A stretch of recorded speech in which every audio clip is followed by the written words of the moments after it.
Future food, what is the consumer looking for? And of course, all of us are consumers, right?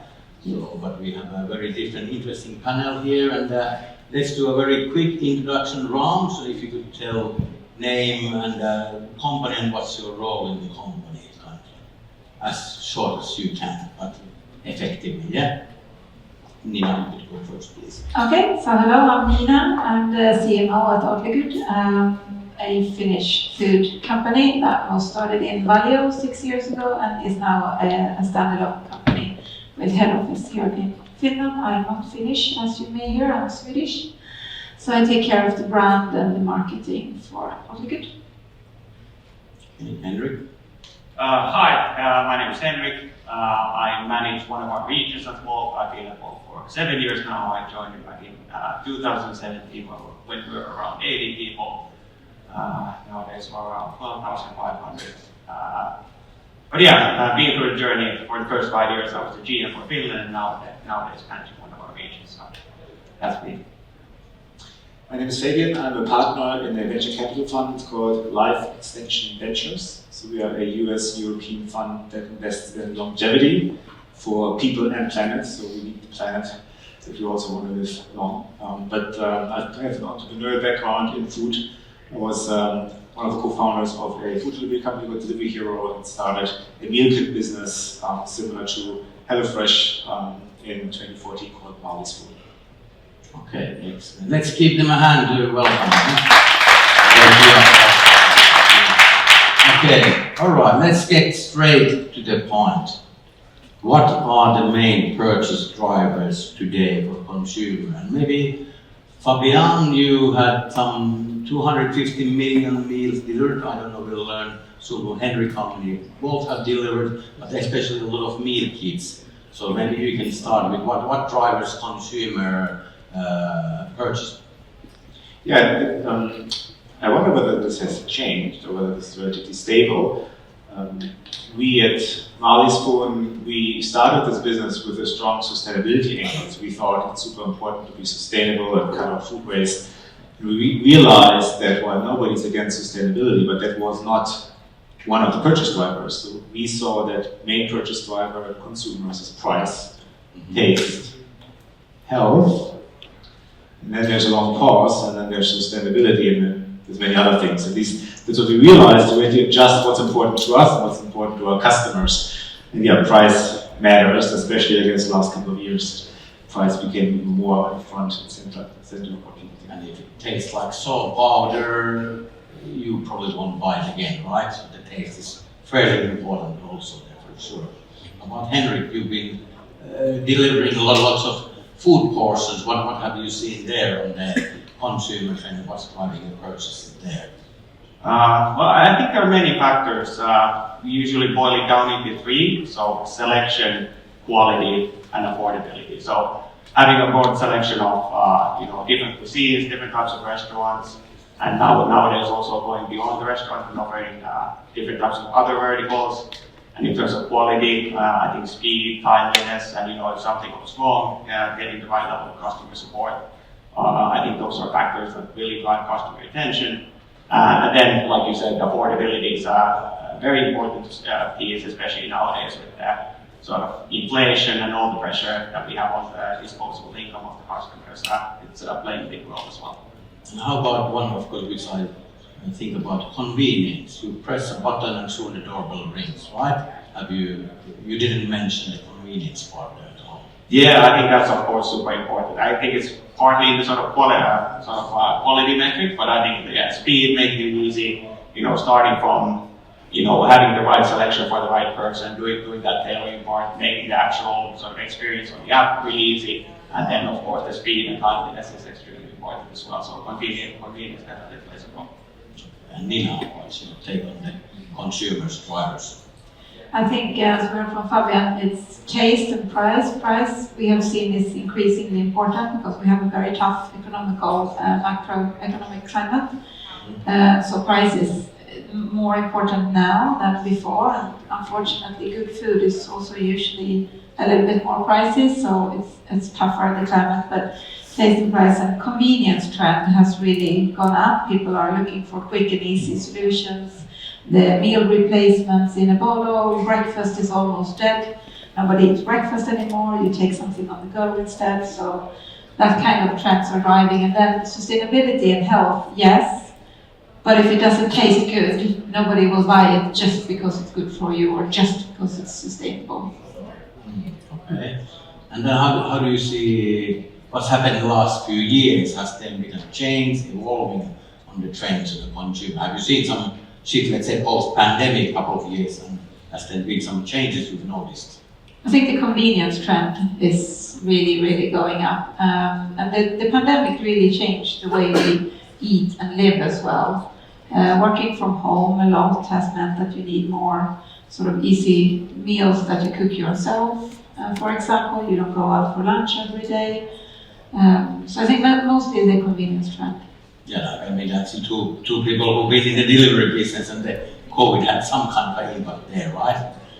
I mean, during COVID, of course, everybody was at home and everyone was yearning for solutions that come to you, whether you have to go out. So people started to cook more, which I personally am a big fan of, because it is actually not only tasty better, but it's actually healthy.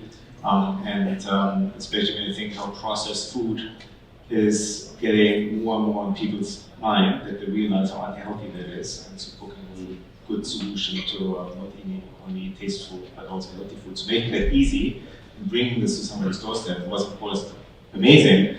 Our business back then doubled, but through the inflation, we saw the flip side effect. So I feel like now people feel also we have to save money, and then they're looking for more processed industrial solutions. Unfortunately, I've seen a little bit the churn flow backwards a little bit the last 2 years, but there's probably a counter effect.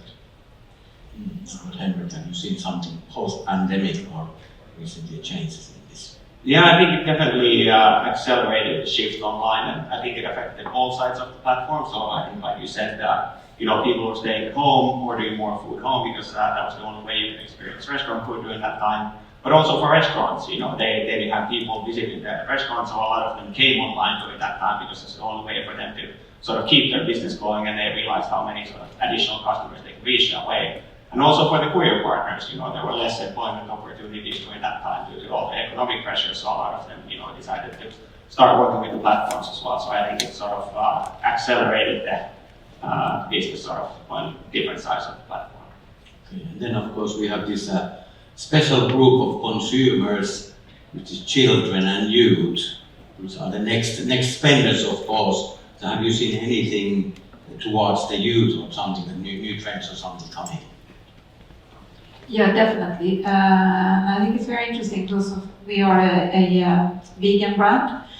And it's interesting when we talk to the younger consumers, the Generation Z, because they don't really see it as eating meat or not eating meat. They see it as, you replace some of the meals with plant-based because it's better for you and it's better for the planet, but you don't have to be a strict vegan. So for them, it's not really an issue of having meat every now and then you usually eat plant-based. Well, maybe my generation or so, vegans are a little bit strange people if I talk to a lot of people in my age group, but so the sort of the flexitarian group is really increasing in that generation. And then I think for children, we see that parents are increasingly looking for snacks on the go that are healthy and good. So to be able to offer that is also interesting for us and something we really look into. Anything to add? Well, I've got 3 teenage boys at home, and at that age, I wasn't really so much into food. I ate whatever was cooked. I think they complained all the time that my mother would cook. But they're super interested in food. They're following these food influencers, they're using social media. They are very sensitive to processed food. They hear it on social media, and our little one, he refuses anything that looks processed. He always tries to read what's in there and asks, is that processed and not processed? So there is a big awareness of eating and healthy eating. They don't know what to do with that, because there is actually not easy consequences. Where do you draw the line? What is now processed? What's not processed? Is cooking processing? But I'm really surprised how aware they are, and I also don't think they are dramatically going off meat or for sustainability. They are more trying to optimize their health and wanting to have non-industrial products. Surprisingly, little interest in sustainability. Maybe that's the thing of people being frustrated where we are right now, and they feel like we didn't do that. I'm sometimes surprised how little interest they show in the sustainability angle of what we do and what we eat. It puts like some pressure on the parents to educate and then get educated. But they're still children or teenagers. Why should they bother with that? Yeah. Okay. And a little bit about, looking the food industry and how is it, of course, ever evolving, and what do you think is like currently shaping the food industry focus? Like, is it like consumer demand driven, or regulations like EU, we have a lot of them, or is it technology innovation driver, or something else? What do you think about that? What's the bigger picture in the ecosystem drivers of the industry? One thing that we see in the US, and 60% of our sales is in the United States, we're very interested, as a fund now, we're investing into health and longevity. We're very interested in the impact of GLP-1 drugs on society. And maybe in Europe we are more hesitant to take medication. In the US it's different. If you could pop a pill, and there's actually some companies that try to bring GLP-1 drugs to market in pill form, that's something people are just rushing for. What does it mean? The CEO of United Airlines said they would save $80 million in fuel just because of GLP-1 drugs. The stock price of some of Hershey's collapsed when the Walmart CEO mentioned that they could measure the data that people buy less sweets. So I don't know exactly how impactful it will be, but there could be a world where this is becoming part of how people live their lives and can control the bad habits, and that might have a big impact on the industry. Wow, that's an interesting angle. But of course we don't have that much here, but I'm sure it's going to get here also. But the crazy part, of course, you talk about Ozempic. US costs like 1,000 a month. Germany is 80 euros a month. So kind of like it should be attractive in that sense, and a lot of use there. Okay. And then what about, we've already a little bit discussed about the convenience and the sustainability and the health. So, and the consumers increasingly looking for those. So how's your companies kind of preparing or have gotten ready and responding to these consumer needs? Maybe Nina, go first. So, as I said before, taste is always our number one. We never compromise on taste and texture and quality of the product. Then, of course, plant-based, eating more plant-based is considered by most people as good for you. But we are always exploring new recipes, new ingredients. Could we change potato starch for tapioca? Those kind of things, elaborating with, but never compromising on taste and texture and quality of the product. Henrik, have you seen something that from your side, how you have, are you uplifting selection somehow towards consumer preferences, or healthy options? Can you choose? Show me only healthy stuff?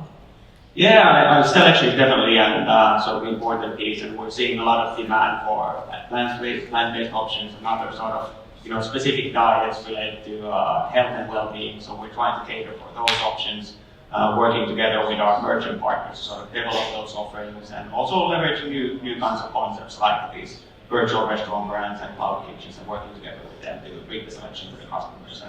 And I think there's some future developments which will enable the selections to reach the customer. When you think about autonomous deliveries and having drones deliver from city centers also towards the suburbs, I think those will make a big difference in the coming years as well.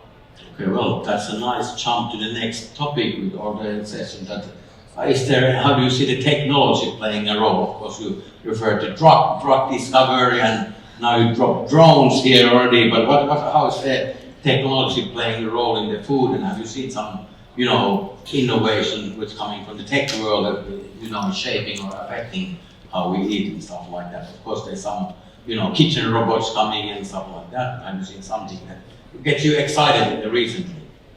So as an investor, we're looking at a lot of software technology, but also science, material technology. From the software side, of course, everybody's talking about AI. I would say there's not a single technology company that does not use AI. It becomes part of the stack. So it's kind of, I don't think there's such a thing as AI investments. When you invest in software technology, it includes AI. And AI has the potential to help consumers dramatically to improve the choices that they make. There is this one company in the US, it's a very new company called Recipe. They're 6 months old, they're exploding because the only thing they do is they jump on these social media recipes that are being shared and structure these to become actually recipes you can cook, because you can't cook these recipes you see on social media. So suddenly what is content, how to create content becomes secondary, and then the structuring and the making content available through AI becomes a big driver of how consumers consume food, cook food. So that's one area. The other area we're very interested is in, when we think about plant-based food, there was dramatic demand initially for Beyond and Impossible. It exploded. Everybody wanted to try it, but then it turned out it was not cheaper, it didn't taste maybe so great, and it wasn't really clean because it was so busy what was in there. And I see a lot of companies that try to invent clean plant-based foods through fermentation and other technologies. And so I was very excited to jump on that potential demand that right now has not materialized, and Beyond and Impossible came down after they were flying very high because they couldn't really deliver to the promise that they were making. But I think there's a lot of companies and startups working on the next wave, and once they go to market, this could be really impactful. Henrik, anything else than drones in your mind? I mean, it's like when is the goal making a first official drone delivery? Have you done official or some testing? Shouldn't be too far into the future. I think it's a question of weeks or months rather than years. But I think that's actually a really exciting technology. It will enable us to make things sort of faster, more convenient, cheaper as well, and also increase the selection towards customers. I think there's a lot of questions about regulation as well, like where can we fly? Is it in the city centers? How will the autonomous robots work? Because obviously, they're still walking and living in the city, and we want to make cities better places to live, not worse places. So I think all those things need to be solved along the way as well. I think that's something that's super interesting in coming years. Yeah, I must give a side note. I think like about 13 years ago, so I've drawn on notebook a drone landing pad for apartment buildings that you could get your burrito or pizza on your, it's just a drawer on the notebook. But I've seen it long time ago. Haven't arrived yet, maybe soon. But Lina, have you seen something from the tech world coming that excites you? Well, we don't work with replacements for meat, but I think personally I'm quite intrigued by the whole way that they can 3D print meat and those kind of techniques, and I'm always thinking how we could take that kind of technique into the non-dairy sector that we are working in, so I think that's interesting. And I think there's a lot of research going on in fermentation, our yogurt replacements or fermented products, so they have live bacteria. So how can we make these benefit your gut, for example? So a lot of techniques around this area. So when you eat your yogurt, it can also improve your gut health by the fermentation techniques. Okay, let's do a couple of personal questions related on your background or in position, Fabian, you have of course experience from a lot of the meal kits very recently. So is there what's the appeal for today's consumers? Is there something still room for innovation there in the meal kit markets? When you're very deep in something, you sometimes don't see innovation anymore. You think it's out-invented, and I've had that in my past experience sometimes. What's interesting about the meal kit space, where we promoted cooking at home, and so we've been very much stuck in this paradigm that will make it easy to cook. There's so many benefits from cooking because it is healthy by definition, it's clean when you see the ingredients, it's good for the family to sit around the table where dinner is served. In fact, the likelihood to go to prison in the US is dramatically reduced if you have home-cooked dinners at home. It's like one of these things where you build family bonds. And I think what we've missed is that sometimes people just don't want to cook. they don't have the time, and they're too busy. There's so many other things you have to juggle, especially back to school season, and so bringing healthy solutions at home, you don't have to cook, is something that becomes part of the consumer demand. And so I think what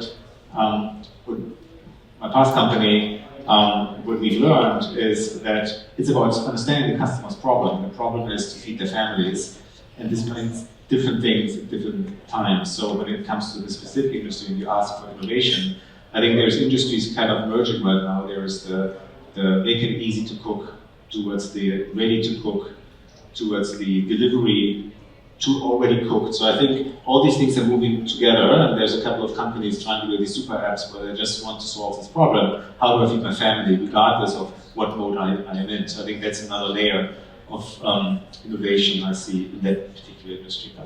Okay, and then about, of course, as we're wearing the investor hat and betting on the longevity part, you mentioned there already AI and so on. Is there something very specific which you're, making? If you have to bet on something today, or like all bets on something, what would you bet on the near future?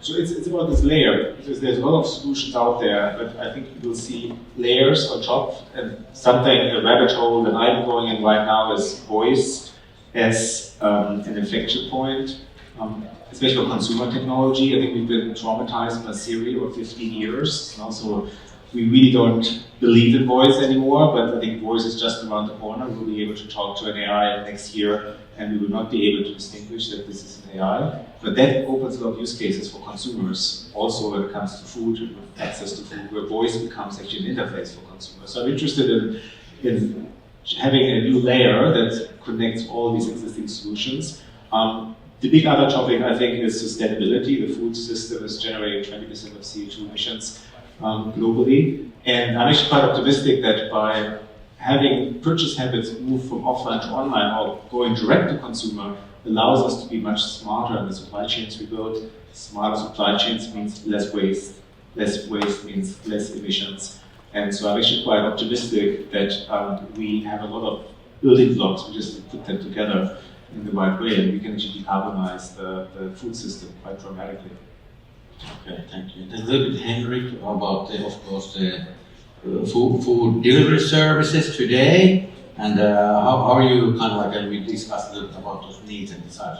How are you adapting in today's world, and what's kind of next coming from the food delivery services?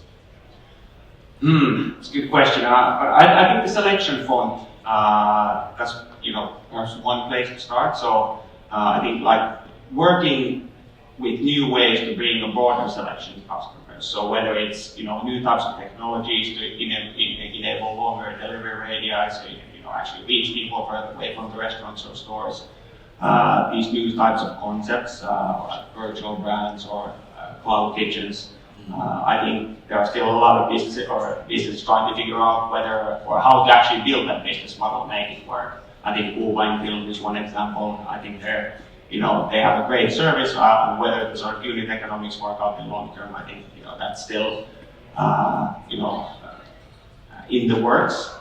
And then I think also going outside the traditional sort of restaurant verticals. I think we're just in the beginning of actually empowering a lot of these local merchants that are in the cities to compete with players like Amazon. I think Work as a platform and other platforms out there can help to do that. And I think nowadays when we have these sort of, let's say, younger digital first generations, I think we'll really see a shift in the coming years. Okay, I think you already answered my next question about about these virtual kitchens and that how they're shaping more, and you said also beyond the food items or the business models there, perhaps, so we don't have to tackle that anymore. So let's then about sustainability, of course, and of course you have delivery, how you addressing packaging waste, delivery emissions, and other environmental impacts of food delivery companies. So. Yeah, I think that's a really important topic for both us and all the members or different stakeholders of the platform. I think we'll work on sustainability topics in various fronts. So, for example, we have our own bulk markets where we're working on having more energy efficient equipment and refrigerators and things like that. We're trying to help the courier fleets accelerate the transition to electric vehicles. working a lot with packaging providers to get rid of these single-use plastic utensils, and then also reusable packaging. I think that could be a big topic if we can make it sort of affordable but also convenient for the customer, and coming up with a sort of ecosystem that makes that work. I think that could be a big game changer as well. Okay, thank you. And then how about Nina? What do you see in there have been the biggest consumer drivers about plant-based products, and do you see that it's still going to grow more and more? Yeah, we actually have seen that the economy is slightly getting better, that the market is in growth again, and the market has been in stagnation or decline for a while, but it is in growth. But I think the big shift will come when the mass is enough for the price to be competitive. It's with any category, that's always the case. It's still higher priced than dairy and meat, and price is so important, so we need to get to this mass. We need to refine the techniques, make more efficient production. We're investing a lot in production methods to make it more cost efficient and better and more sustainable at the same time. And I think that when this happens, consumer will hopefully also look more at the sustainability angle, and I think we as food companies can be better in communicating also this area. Yeah, and then of course, when you're saying that, how do you have any specific methods? How do you actually then balance out the creating these kind of products which are sustainable, nutritious, and healthy, and affordable? Because there are multiple factors to play. How do you kind of find the balance? I think one good example is our oat barista, where we actually don't filter out the oat, so we keep the oat in there. We put oat flour inside the product instead, so we keep everything in. It's better for you, it's better for your body, and it's better for the environment. So instead of throwing it away and creating waste. So innovating with these kind of methods where you reduce waste in production, of course, packaging material, supply chain, this is the areas where we can take responsibility. Thank you. Let's get back to the general question. We have a couple of minutes left. So, how about let's talk a little bit about startups and the movements of big brands you see today in the food industry, and what about something special have come out of what capture their consumer attention, right? This is all about attention. Then we come to if you don't have attention, you come nothing. Like good example, Prime drink. Has anybody or your children tried Prime drink in the last year? Yes, definitely. So they sold like more than 1 billion bottles already in just 2 to 3 years. So it's like an insane, completely out of nowhere by influencers launch. So have you seen something crazy stuff like this? I don't know about crazy stuff, but I'm personally really excited about these plant-based foods and sort of broadening of the offering and the quality of the foods. I think it's been really exploding sort of over the past year or so. And nowadays I notice myself that I used to eat a lot of meat. Nowadays there might be a week where I don't eat meat at all. I don't even sort of notice it just because there's a lot of different alternatives out there. So I think that's something that I'm really excited about. It was surprising how quickly Prime also became relevant again, and you could buy it for €1 on the shelf because they had to get rid of it. And for me, one thing what I've seen is that social media becomes such an important part of news, but also advertisement and discovery. So building a lasting brand is very, very hard in this economy where you have a lot of attention that you can bring onto new products. And so I haven't seen yet a company that was able to actually build a machine that can harvest this potential. It seems to be hit and miss. So I think a company that's able to standardize, structuralize this go-to-market principle might be quite valuable, and I haven't seen it yet. Yeah, it's harder with traditional advertising to reach out. And you still have to find your audiences. I mean, that's, I think, what's important. Brands still look for the right audience, and TV is not able to give it to them anymore. And social media is very hard to find the right audience because you can't control distribution. So you could argue getting access to the right reach is still relevant. Podcasting is exploding. Podcasting is great because you identify audiences better. So the ability for advertisers to reach the right audience in order to build brands is still relevant, but it's changing a lot, and maybe that's also why we don't see a lot of companies that can institutionalize this brand building at this point in time. Okay, we're running out of time. Very, very quick one. If you could create one game-changing shift in the food industry for the next 5 years, what it would be? Super quick. I was thinking with GLP-1 drugs. Okay, drugs. Meal replacements, quick and easy ones. Meal. Meal replacements. So meal involved. I think lab-grown proteins. Lab-grown products, but they're coming, still the price coming down. Okay, time's up. Hey, I would sit here all afternoon talk about consumer trends and taste, but the time is up. We have to let next people in. Let's give a big hand for our great panelists. Thank you so much.